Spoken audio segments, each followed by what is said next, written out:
Today we're going to take what we learned yesterday, which was writing equations of lines, and we're going to apply it to parallel and perpendicular lines. So this is the new geometry application of the algebra that you already knew.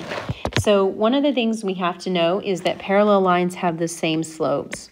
That makes sense. You know, they rise over run the same amount in the same direction, and so they have the same slopes. Perpendicular lines have opposite reciprocal slopes. So they have been, reciprocal means that the fraction has been flipped over, and opposite means that it's the opposite sign of what it was before. If it was positive, it becomes negative. If it was negative, it becomes positive, which makes sense because if you have a line that goes like this with a positive slope, and I want my line to be perpendicular to that, then it has to flip over and have the opposite slope of what it had before. So if we just look at these examples here, the slope of y equals 4x plus 7, remember that's y equals mx plus b.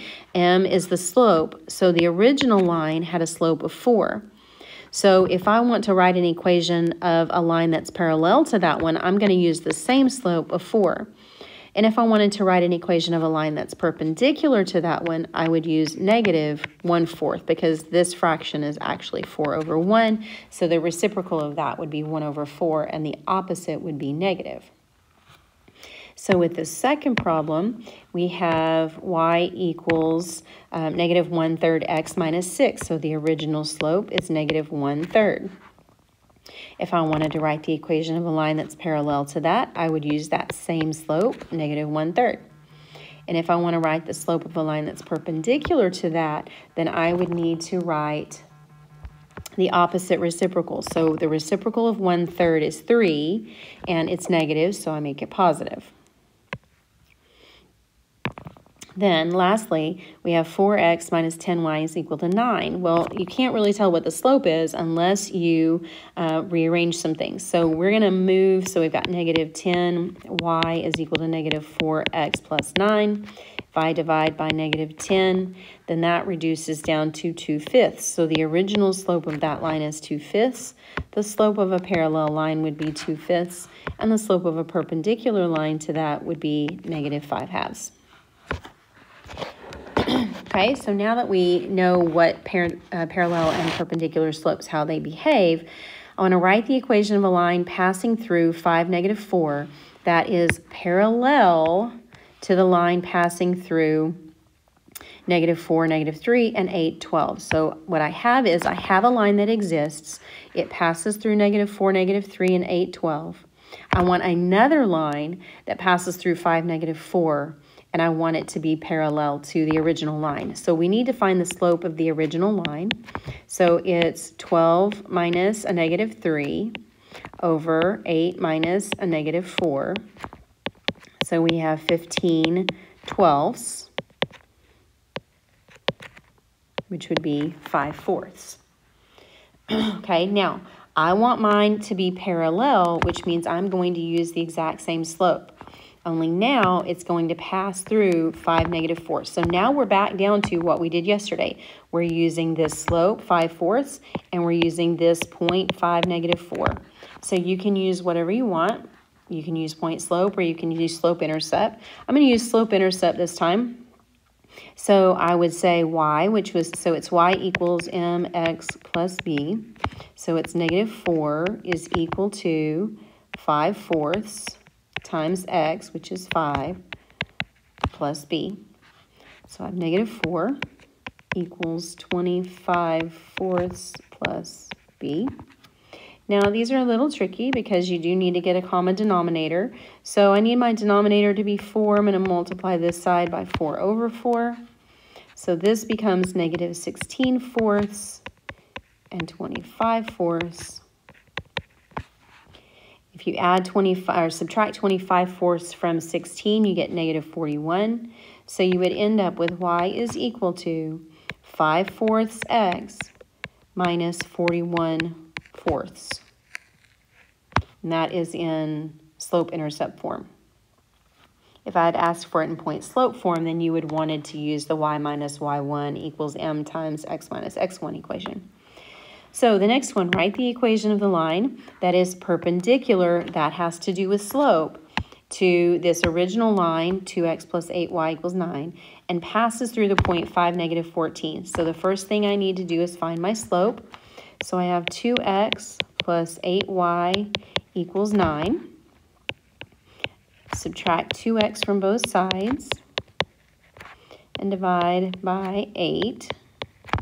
So y is equal to negative 1/4 x plus 9/8. Now I don't really care about the rest because really all I care about is the slope. That's the only reason I even needed that equation, was to get the slope, because I need a point and a slope. So I have my point, I have my slope, and I want my slope to be perpendicular to that slope, so the slope I'm going to use is going to be positive 4. So if I do y equals mx plus b, I like to write the equation, so I'm substituting in, I can see everything. Y equals mx plus b. So that's 20. If I subtract 20 from both sides, then I get that b is 34. So y is equal to 4x minus 34 is the slope-intercept equation for that problem. Again, you can use point slope if you want, but simplify it down to slope-intercept unless you're asked for it. Number 3, write the equation of the line that is parallel. Again, that's going to give me my slope information. Parallel to the line graph below that passes through the point negative 2, 4. So what we need to do is we need to figure out the slope of this line. So it rises 1, 2, 3, 4 and runs 1, 2, 3. So it rises 4, runs 3. So the slope of this line is 4/3. I want my line to be parallel to that, so my slope will also be 4/3. Now, you do have a couple of options, although this one is not going to come out pretty, but you can graph this and see. So 2, negative 4 is right here, and if you follow that slope, it's not going to go through and pass at a nice y-intercept. But we have our slope, so we can go ahead and use it. So let me show you this one in point slope form. It doesn't matter, you can do it either way, but I kind of like point slope because you end up with everything in the right place. So you would do y minus a negative 4, so plus 4 is equal to 4/3 x minus 2. So you distribute the 4/3, so we have y plus 4 is equal to 4/3 x minus 8/3.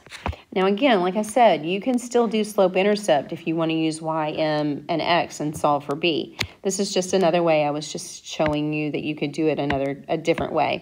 So I need there to be a common denominator. I'm going to change this 4. I'm going to multiply it by 3/3, which gives me 12/3. So I'm going to subtract 12/3 and subtract 12/3. So I end up with y is equal to 4/3 x minus 20/3. 4, write the equation of the line that is perpendicular to the line graph below with the same x-intercept. So I still want it to pass through this point right here. So my point is at negative 2, 0.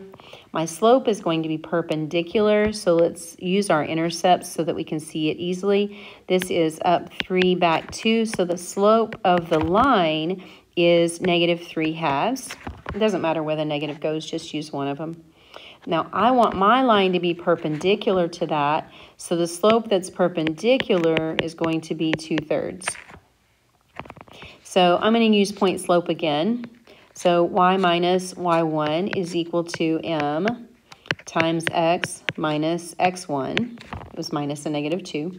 So I get y is equal to 2/3 x plus 4/3. I like it because I don't have to remember to go back and plug it back in and get the final equation.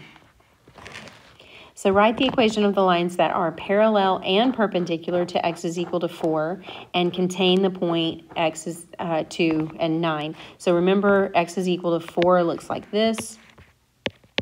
Crosses the x-axis at 4. So I want the one that's parallel to that, and I want it to pass through this point. So parallel means that it's going to have to go in the x direction, so x is equal to 2. And perpendicular, and it's going to have to pass through 2, 9, means it's going to be y is equal to 9. Because they're going to have to be horizontal and vertical to be parallel and perpendicular to that vertical line. The last one, write the equation of the line perpendicular. Again, anytime you see that, it has something to do with the slope shown below. So we have the difference here between 5 and 13 is 8. The difference here is 2. And so my slope would be my rise, or my y values, over my run, which is my x values. And so the slope currently is 4 over 1, or 4. I want my slope to be perpendicular. So my slope is going to be the opposite reciprocal. So it's going to be negative 1/4. Now, it doesn't matter which point you pick. You just want it to pass through that line. It has the same, actually, it has the same y-intercept. So if we back down and find the same y-intercept, we could subtract 2 again, that would put me at 0. Subtract 8 again, and that would put me at negative 3. So it's going to have a y. That's just a problem-solving way to do it. You could do it another way, but we want it to have the same y-intercept. So it's going to have that same y-intercept right there. That means they're going to cross at the y-axis. So it's going to be y is equal to negative 1/4 x minus 3. But it will be, it's perpendicular to the original. The original line had a slope of 4, and ours is a different line because it's perpendicular. So it comes back down to this right here. Parallel lines have the same slopes, and perpendicular lines have opposite reciprocal slopes. To write equations of lines, you need a slope and a point. So we're going to use the words parallel and perpendicular so that we can know what to do about the slopes.